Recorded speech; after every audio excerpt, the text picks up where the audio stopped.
today. This webinar series is for dairy and beef producers and veterinarians that would like to get more value out of their relationship with Central Star.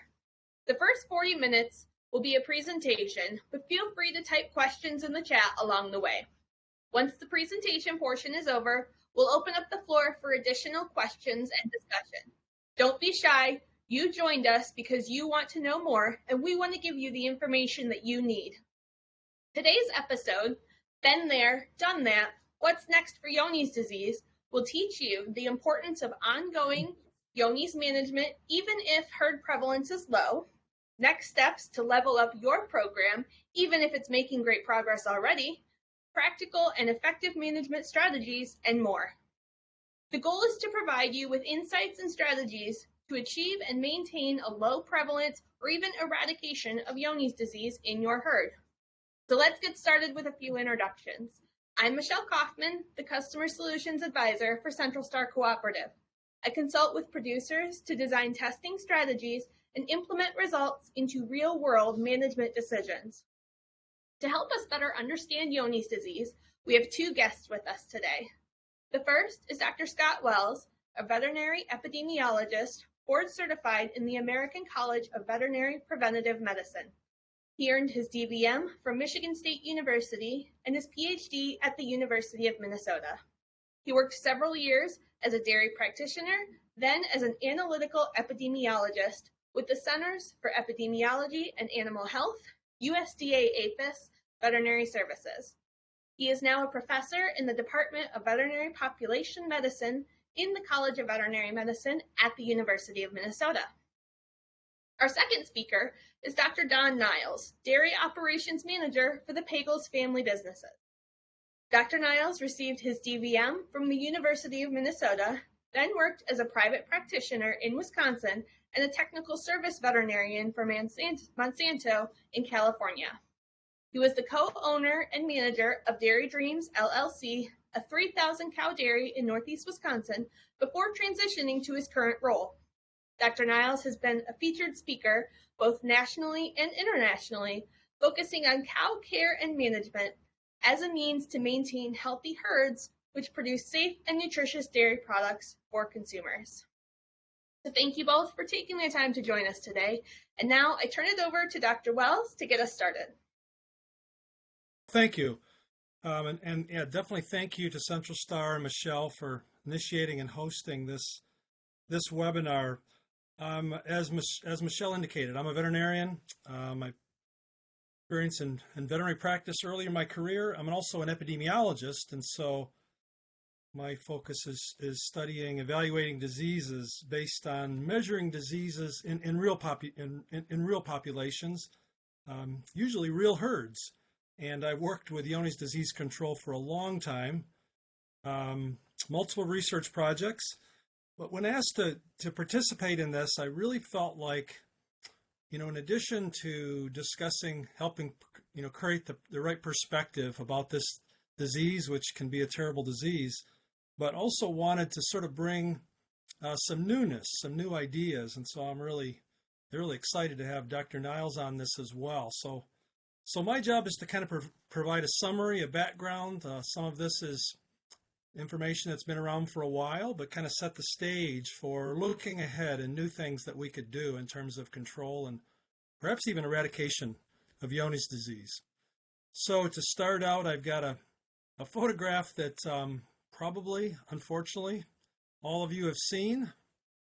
This particular individual animal that's affected clinically with a severe case of Mycobacterium avium subspecies pertuberculosis, what we call Johne's disease, with signs of diarrhea, chronic diarrhea, weight loss, non-responsive to treatment, leading to premature culling, reduced slaughter values, lowered milk production, which is actually one of the biggest economic drivers, and mortality if these animals are not shipped to slaughter.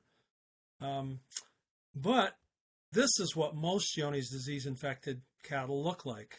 Perfectly normal. You can't tell the difference for sure. This is a chronic infection, subclinical infection. And a classic way to show this is an old slide from Bob Whitlock, University of Pennsylvania, showing the distribution of Johne's disease on a typical herd. These numbers are not precise, but really gives a good way to show this idea that for every animal in what we call advanced clinical Johne's disease, there's another 15 to 20, 25 other animals that are infected. Those at the bottom that are subclinical, no clinical signs at all, and probably not shedding, not infectious. But in the middle, those animals are subclinical shedders that are infecting other animals, even though they're not able to be detected. And then one or two that are just starting to show clinical signs. So this is an idea, again, to emphasize the idea that this is a herd disease. This is not an individual animal disease. You really have to be thought of in terms of managing the whole population. It's a really common disease. We've known this for a long time. The best national estimate we have in the U.S. was done by USDA back in 2013. They published this work that showed that the best estimate was about 90% of dairy herds have infected cattle, even though an estimate of only around 2.5% of cows were reported during a 1-year period with diarrhea more than 48 hours in duration. So again, it's widespread, and yet it occurs in clinical disease at a relatively low, at any one time, a low level. Of course, these animals can get, they do get worse, and they accumulate through time. And there definitely has been quite a lot of work to show the economic impact of this disease. Some old work now that I was part of back in USDA days, estimate $250 almost loss per animal. This is in herds with a higher level of culling with clinical signs. Some more recent data showing at a cow level, the milk production losses in cows that are either fecal culture or fecal positive versus those that are ELISA or blood or milk positive in the range of 1 to 2 kilograms per day, 3.5 to 6% of the milk production lost. Just to talk about briefly this idea about the public health risk to this disease. There's the disease called Crohn's disease in humans that's been discussed for a long time. That's also similar, some at least, of similar clinical signs. This is a chronic inflammatory bowel disease, unknown etiology, and a number of different clinical signs associated, basically considered to be disorder of the immune response to a stimulus from the environment. And the illustrations on the right indicate this in kind of a cartoon format of what this can look like with the Crohn's disease situation in the middle compared to the healthy gut on the left side. Quite a few years ago now, there was a really nice evaluation done of a whole bunch, almost 30 studies that looked at the association people with Crohn's disease compared to those without Crohn's disease in terms of detection of this Johne's disease bacteria in their gut.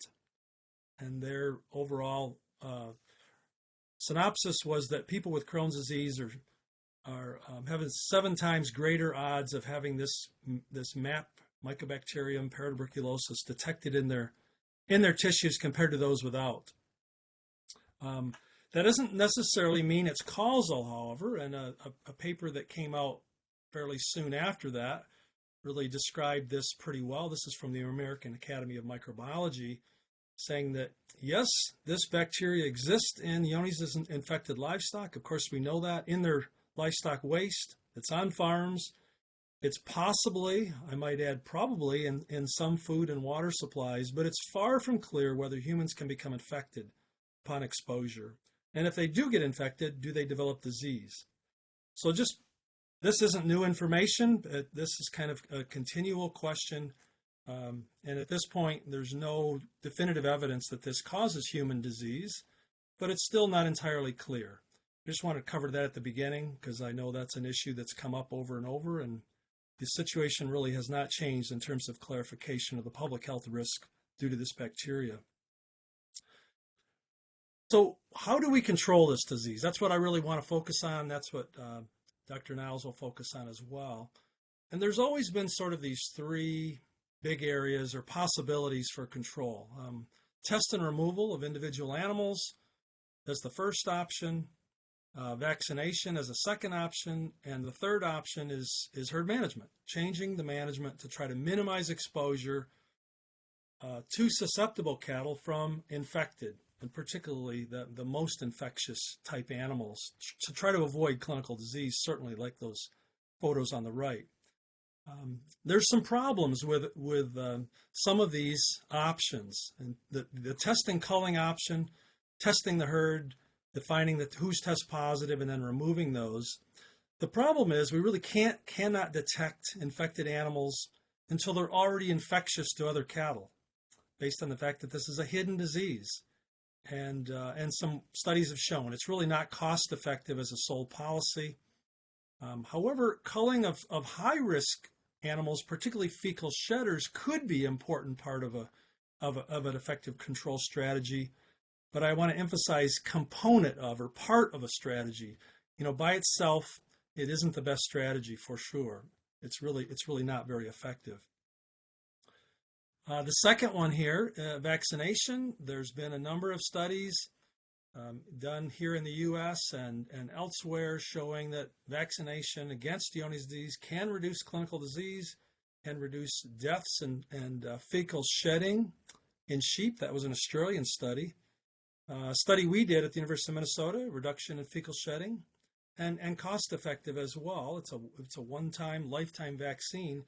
There are some pretty big side effects, one of them being the lumps and swellings at the usually somewhere around the injection site. These were given in the brisket area, and also the cross-reactivity with bovine TB, which is a problem. Fortunately, we don't have very much bovine TB in this country, but it still exists at a very low level, and it's really problematic. But the biggest issue is the vaccine's no longer available. The companies are not making it, and it was available only as a conditional use vaccine in the U.S., and it's no longer available, so it's not an option. And that really leaves us to the third option, which is the management changes, reducing transmission within the herd. This is the idea that transmission of Johne's is related to the exposure of susceptible cattle, including newborn calves, to the manure from infected cattle. And I think a good way to make this point is, again, I'm borrowing a slide from Bob Whitlock from years ago, University of Pennsylvania, showing just the progression of this disease in individual animals. That this, after the animal, sometimes and often typically as a young calf, would ingest this with their feed, with their milk or colostrum. It passes through to the small intestine within the first day, and then over a period of a few months, colonizes lymph nodes in that area, perhaps other areas. And then it starts, after maybe 1.5 to 3 years later, being shed in the manure, in the fecal material. And that's when these animals start to become infectious. And typically at that point, they're not detected with the tests we have available today, at least initially. And then later on, it can be disseminated to other organisms around the body. But the point being that this disease has a very long incubation period from the time of initial infection until clinical disease, usually 2 years and more. So that's part of that hidden part of this disease, and also reflects the fact that if we really want to control this disease, we want to stop its transmission as early as possible in life. This disease is very common in dairy farm environments, which makes that a challenge. It persists in the environment of infected dairy herds, especially up here in the upper Midwest, where we have cool temperatures and lots of shaded environments. But it persists for really long periods. An Australian study done quite a few years ago now showed it survives at least 2 years in a shaded environment.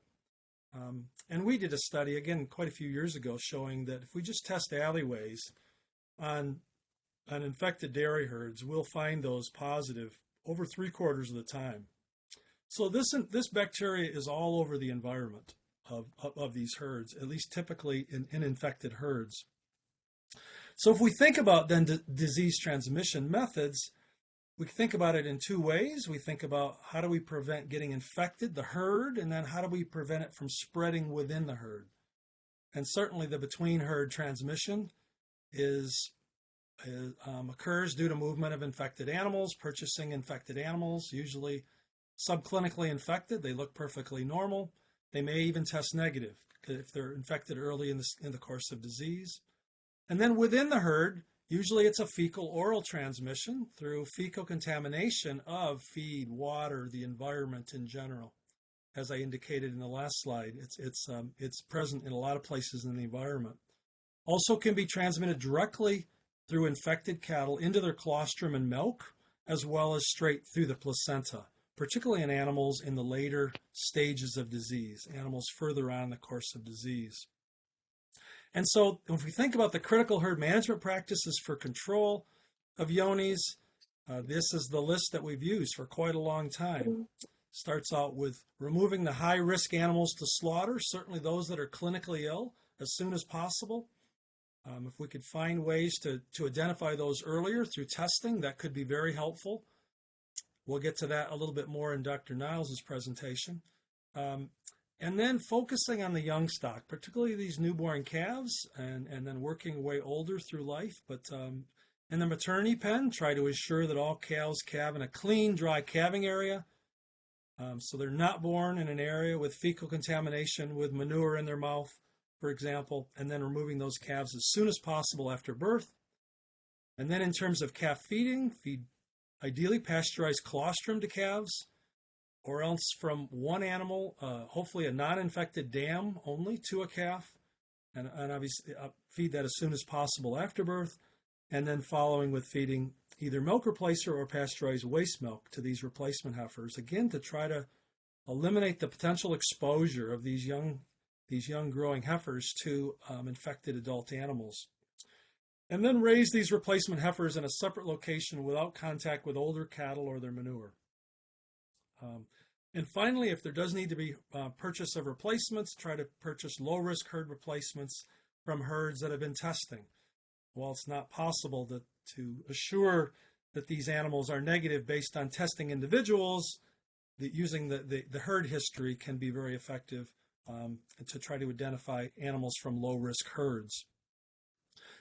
We've had the opportunity to do a number of these studies looking at these individual control options, things like using an individual maternity pen that's clean between use as compared to a multiple animal manure pack, and demonstrated the effect of that practice on reduced risk of fecal shedding. Looking at off-site heifer rearing, a couple of studies, one that we did, one that was done in California. I'll skip the vaccination one because we've already talked about that. But use of colostrum replacer reduced risk. We didn't, in the next study, we looked at pasteurizing colostrum. And in that study, we showed improved calf health. But that was one of the few that we weren't able to demonstrate within a study reduced risk of Johne's disease in adults. Again, it's only one study, so I think it is effective most likely, but we were not able to demonstrate it in that study. And pasteurizing waste milk, where we controlled MAP transmission, but probably even more importantly, improved the health, productivity, and longevity of calves. So a number of things have been effective. This has been demonstrated different times. So try to put all this together in conclusion here. In terms of strategies for control, I like to think of it this way, that the most important thing, of course, is to understand your herd infection status. And there are good herd screening tests. Using ELISA typically, milk ELISA is the most cost-effective way to do that, to try to understand is the herd infected or non-infected. If not infected, obviously the priority is try to keep the disease out. If they are infected, then focusing on within herd disease control based on management, minimizing spread to susceptible animals in the herd. These screening tests can also be used to get to be able to characterize the herd based on prevalence. Is this a high or a low risk herd? And that sort of thing. They're really best done as herd tools for making herd decisions. There is this this handbook for vets and producers, really what we call the Johne's disease risk assessment, was developed a number of years ago, though this is the latest version, which again is fairly old now, but it's still effective as a guideline. And you can find this online or from, I'm sure, vet clinics and from state departments of ag, for example, Board of Animal Health, that can help through this process if you're not familiar with a way to look at herd, to look at your herd management and be able to identify where Johne's disease could spread and how to stop that transmission. So while that works really well in terms of controlling the disease, it doesn't usually eliminate the disease. The disease gets down to what we consider often a sort of low level, a reasonable level. And the question has always been, so how do we go further? How do we make further steps to control this disease, perhaps even eradicate Johne's disease from the herd? And this is a really interesting area. It's not really been as well evaluated in research, but there's some information, and we're going to hear Dr. Niles talk about that. But it involved concepts like this: identifying where in the herd is a reservoir of infection, using testing of, in this case, we can use environmental fecal samples, using the fecal PCR assay that's available for certain labs, and I know it's available at Central Star. And then going the next step to identify individual high-risk animals within these high-risk groups, using pooled testing of individual cow fecal samples, again using this fecal PCR assay. And by testing with a pool, if the pool is negative, then all of the animals are considered negative within the herd. But if the pool is considered positive, then there can be a follow-up testing of cows within positive pools, and then removing those high fecal shedders from the herd.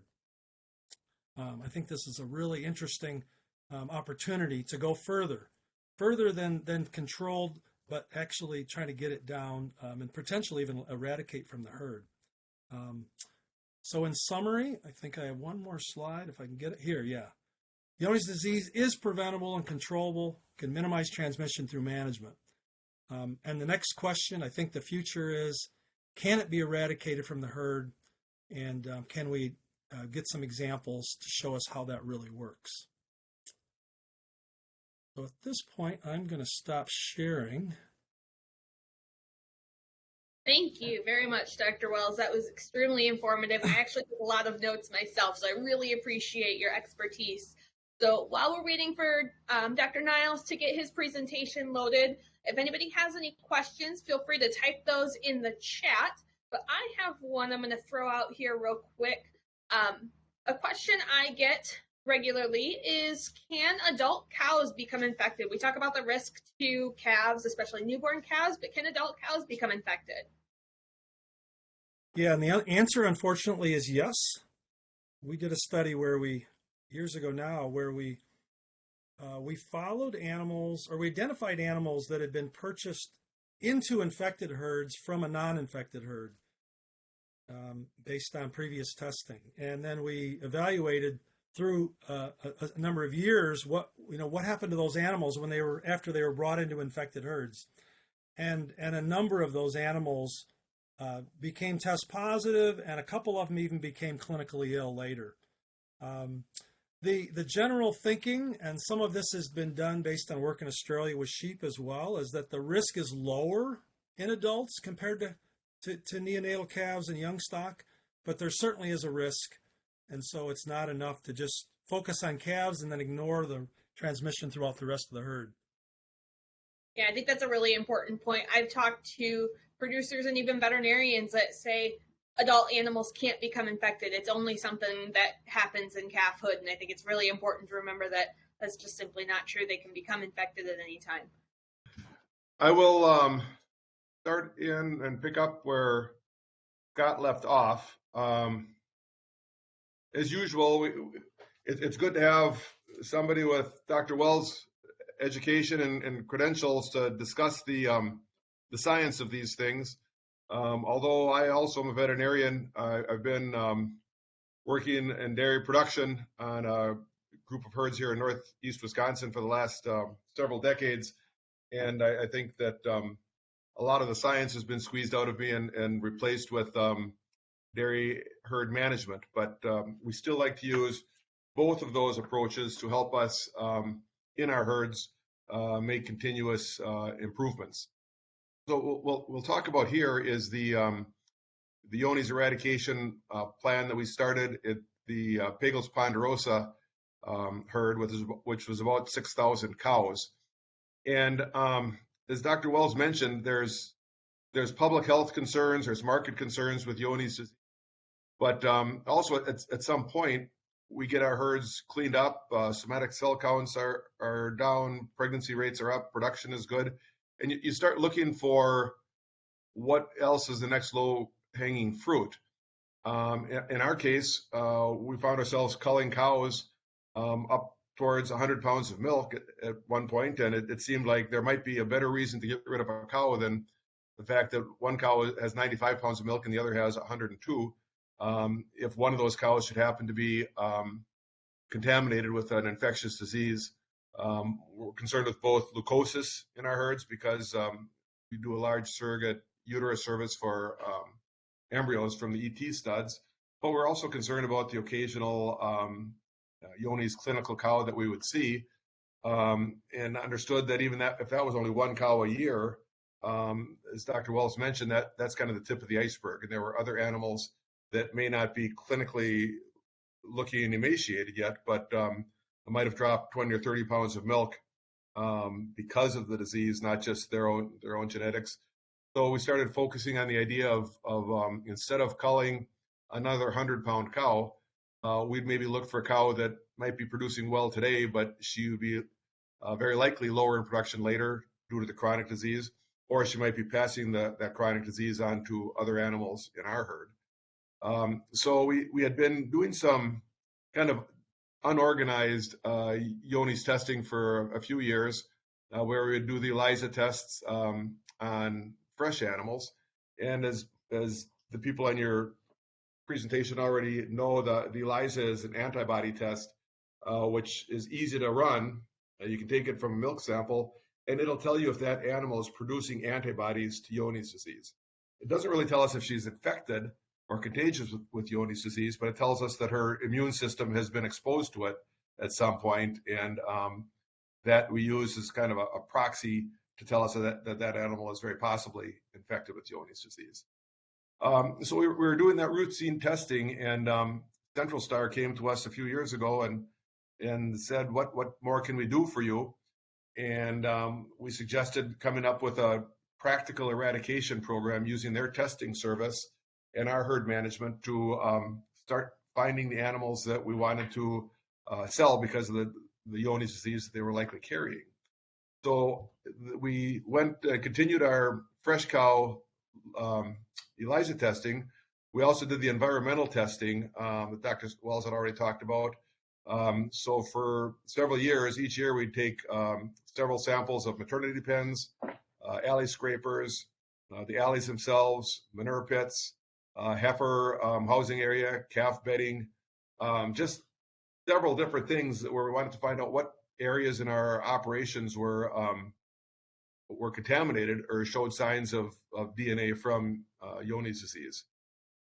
We started out doing quarterly analysis reports on these changes, and then eventually went to a lower intensity program that we'll talk about now.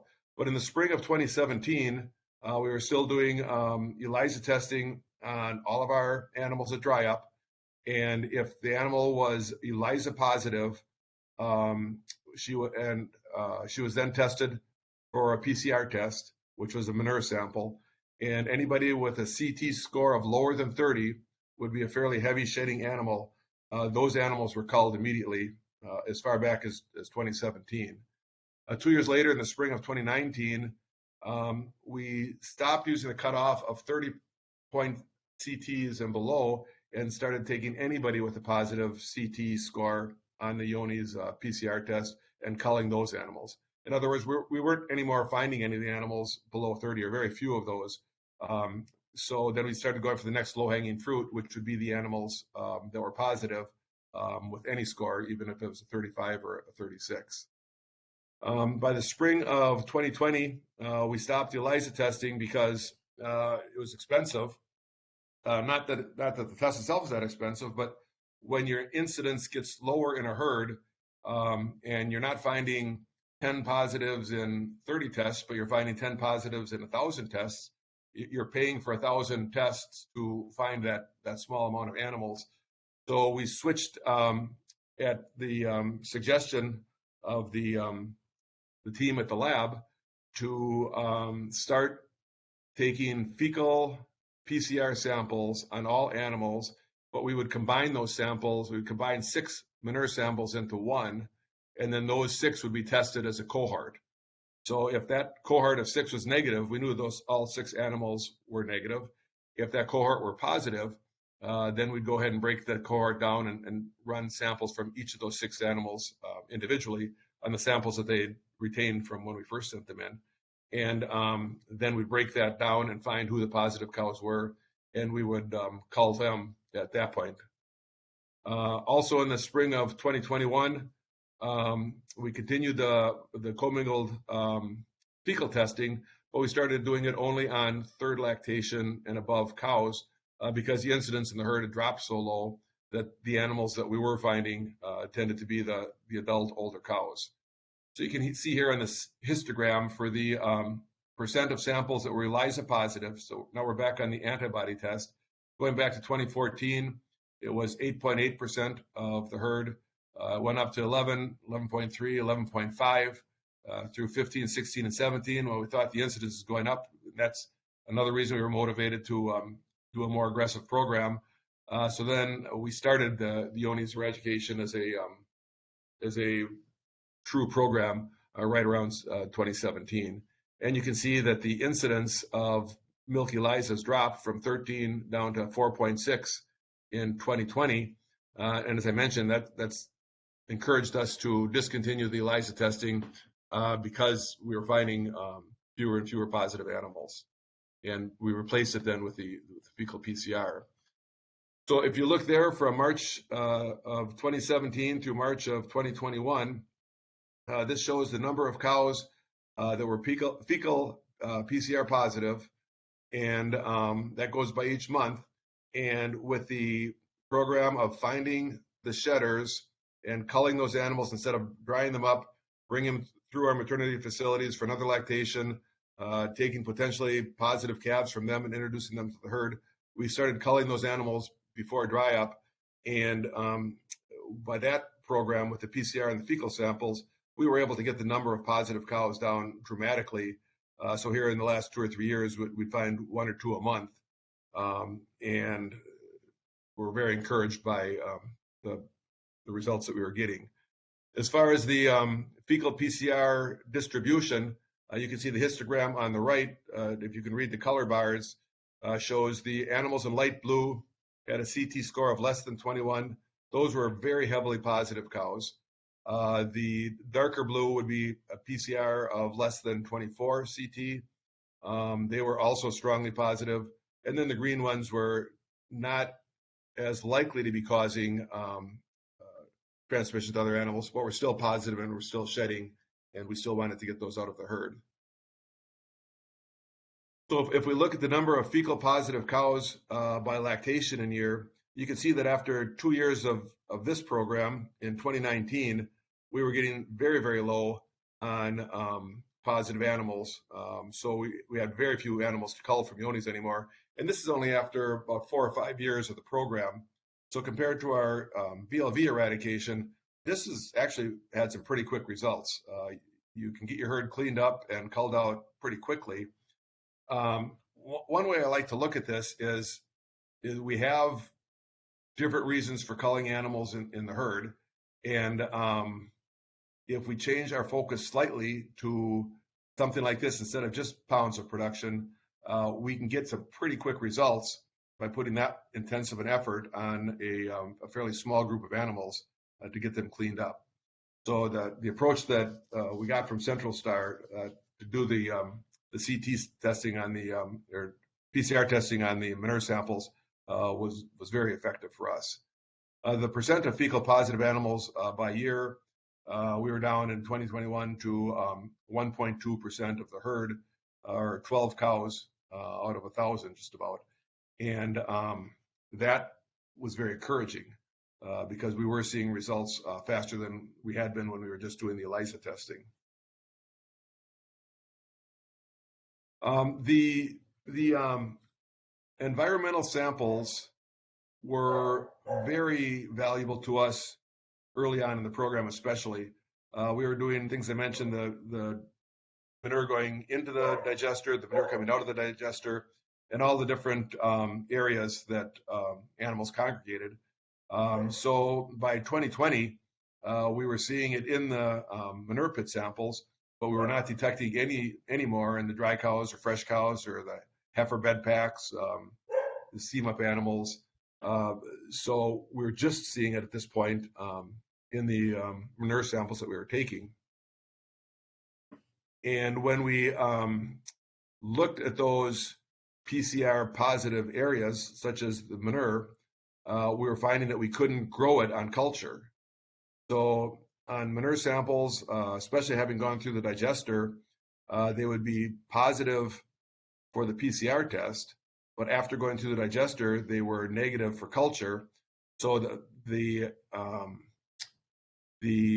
antibodies were still there from animals that had been exposed or seen and passed through the bacteria earlier in their lives, but we no longer had animals that had live Johne's bacteria coming through the manure digester system. So we were comfortable in using the digested biosolids for our both our cow and our young stock bedding, with the indication that even if we found that to be slightly PCR positive, it did not appear that those were living organisms anymore that could be infecting other animals. That's where we've got to on the program to date. Just a thought that I'd like to share is we went ahead and did this because it looked like a way to make a healthier herd and cleaner food for society, and we still think that's the correct approach. But this is not necessarily the approach that every dairyman should make a priority. Sometimes you have other things you want to focus on before this. I like to share this with producers, though, so you could see that if you decide to focus on a Johne's eradication for your herd and you stick with it, you can get some fairly quick results with both animal testing and environmental testing. Some of the things we as dairy producers lose, whether it be tail docking or VST or whatever else, we don't lose because there's solid science saying that we shouldn't use that. We lose those things because the public no longer finds that acceptable. And I think it's important for the dairy industry for us to be ahead of that and driving that ship instead of the people buying our dairy products. I think they're counting on us to do a better and better job of supplying clean food to them. And although this is not the approach that I would recommend for every dairy, I think spending some of our time and effort on our dairy herds in ensuring a clean, healthy food supply that's going to be more and more of a requirement of our jobs going ahead. So once again, this is not something I would recommend for everybody to do, but if you are interested in getting control of Johne's disease in your herds, I think the combination of these two testing protocols with the ELISA and the PCR give you a fairly inexpensive, easy to run system. And as you see it, in 4 or 5 years, you reached near eradication. So it's not a long-term commitment for many, many years, unless you have an open herd and are continually bringing in new replacement animals. So a program like this would be more for a closed herd where you're not bringing in new animals and you're trying to clean up the population that you have. Thank you, Dr. Niles. That was amazing information. It's really great to see the progress that you guys have made in, like you said, not a very long time period. And I couldn't help noticing all of the parallels between Johne's disease and leukosis that we talked about in our last webinar. So I appreciate you tying those things together. I think there's a lot of overlap in the way that we manage those things that we could potentially make a difference in these herds. So now we've got some time for questions. I've got a few in the chat right now we'll go through, but feel free to add more questions in the chat along the way, and I'll read those out as they make sense. So the first one we've got here says, what are producers doing with pest positive cows that they aren't willing to cull? When early in our program, when we had those animals, we would take measures such as we knew there'd be transmission potentially through colostrum and maternity environment. So we have 6 maternity stalls in a herd of 3,000 cows, and we have 12 in a herd twice that size. We would designate one stall to be only for Johne's positive dams coming into freshen. So those animals would be commingled with the rest of our herd, but when they came into the freshening pen to have their calf give birth, they would move into one pen that was designated just for Johne's cows. And of course, we would not use their milk at all. We don't have a pasteurizer for the colostrum, so we would just discard their colostrum and feed either extra colostrum from somebody else or a commercial colostrum replacer. To make it easier for the maternity workers, all the cows with positive Johne's at that point had a yellow zip tie put into their ear tag, so they stood out as positive. And then we had yellow duct tape around the posts of that pen to just remind them that if you have an animal with a yellow zip tie and her ear tag, she should go into the Johne's positive maternity pen. So that was one thing we did to break some transmission and not have contaminated animals come in from there. Absolutely, that's really helpful. I think the biggest thing is just remembering that even if you're keeping those positive animals, they're still contagious. So treating them like they are a contagious animal is extremely important. Another question we have, I have a small group of Jersey heifers. Each of these heifers had a serum test for Johne's. One heifer tested positive. They are all 9 months old. Could the positive heifer be a false positive? Well, I can jump in on that one. So there are, I think you can hear me, right, Michelle? Yep. It's certainly possible that this is a false positive. The estimate sort of false positive rate is considered for the ELISA in the 98 to 99% range. So on any test, there's a 1 to 2% chance of a false positive.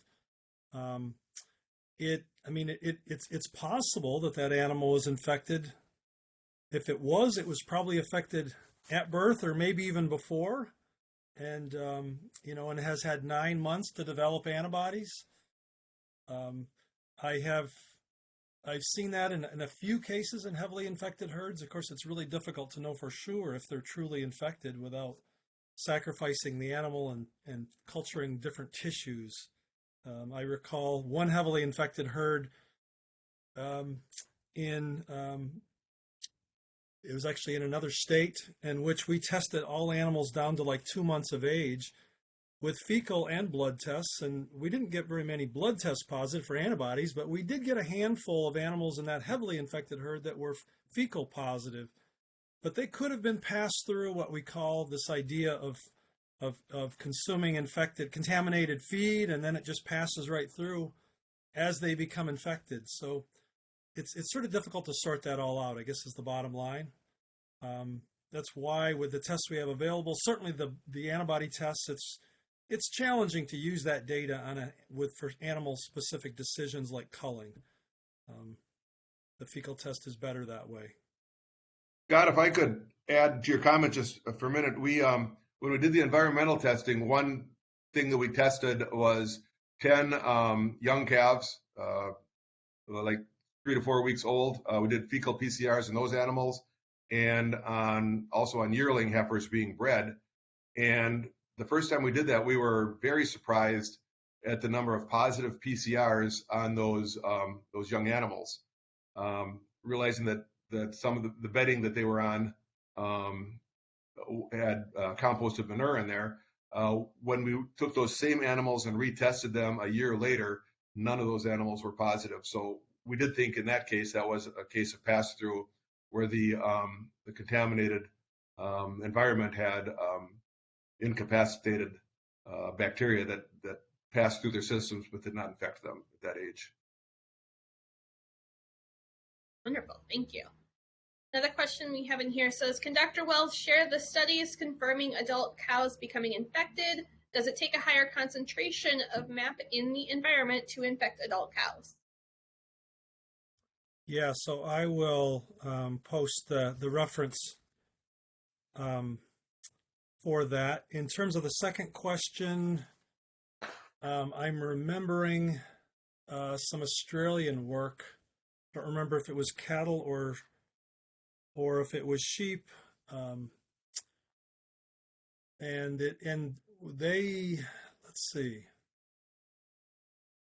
I don't recall that they looked at the difference in dose. They looked at the difference in the lesions that were present in animals that were infected experimentally at different ages, and they found more lesions in younger animals compared to older animals at the same period of time. So I think that probably, but this isn't really research confirmed, that it probably does take a bit more concentration, but that's really kind of a loose answer. We don't have really good information to answer that specifically. Logically, it makes sense, but yeah, we don't know exactly yet. So are you dropping the link in the chat, I assume? I will find that, yeah. Okay, and feel free to also send that to me. I will send that to everybody in the follow-up email as well, so that everybody gets that link. Another question we have here, can you freeze the milk samples to use and test later?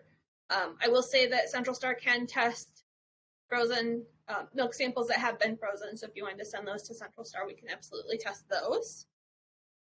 Another question, will the disease live longer in certain environments versus others? Water, in sunlight, dirt versus cement, etc.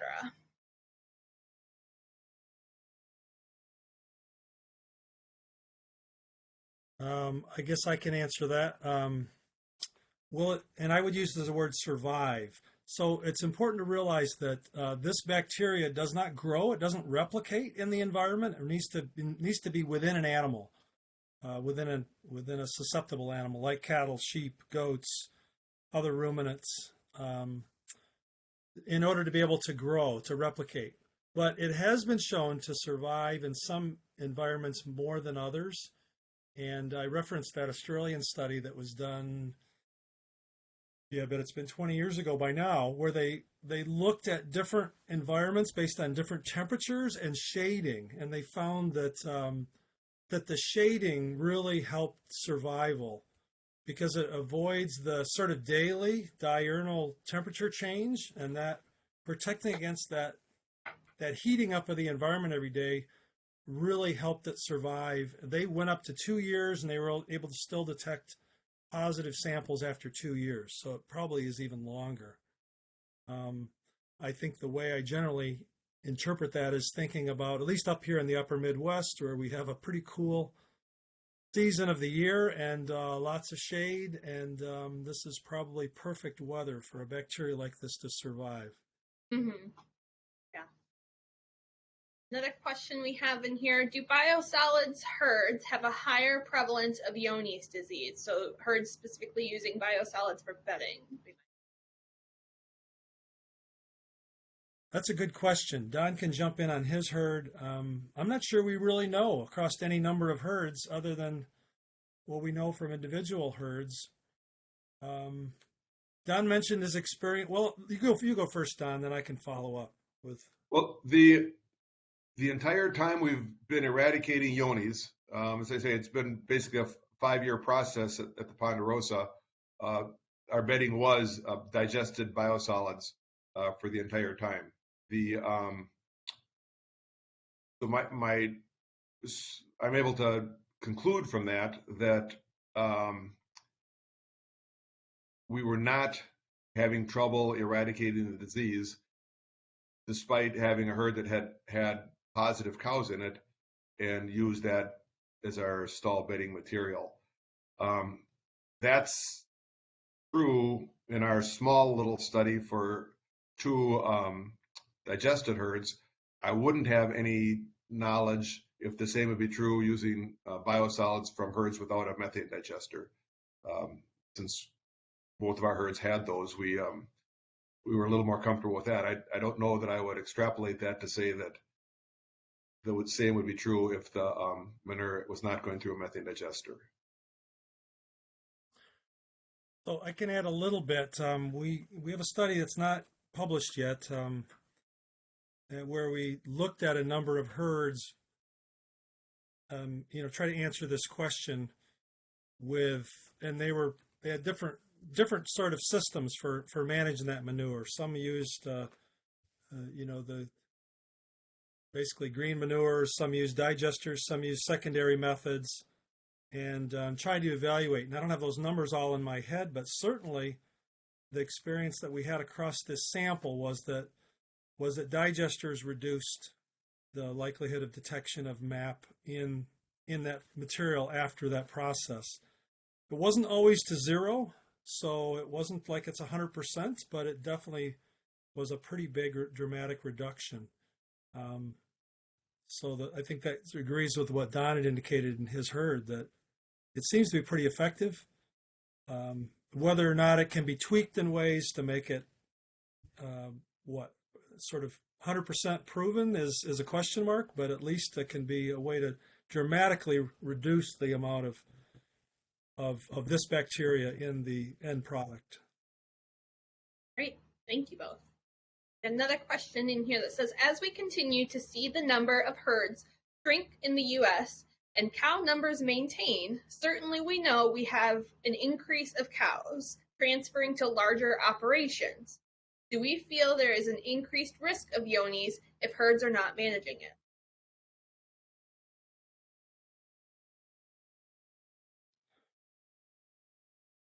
Yeah, I don't think we know that answer.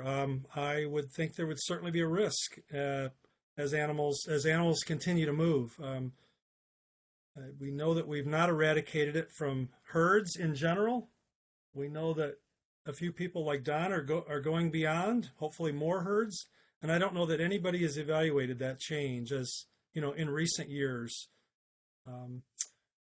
So certainly, I think that risk is there. I know that I was the most recent study opportunity I had to collect samples from herds, which is a few years ago now, but it's probably 5 years ago, and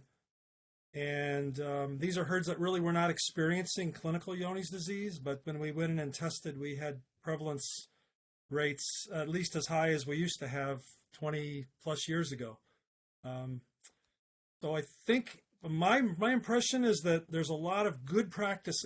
People, there's a lot more knowledge, we say, of how to control this, how to manage it, the things that we need to do to try to prevent transmission through fecal oral routes, particularly to young stock, through milk, colostrum, and those work reasonably well to get it to some low level where you don't see too much of it often, but it's still there.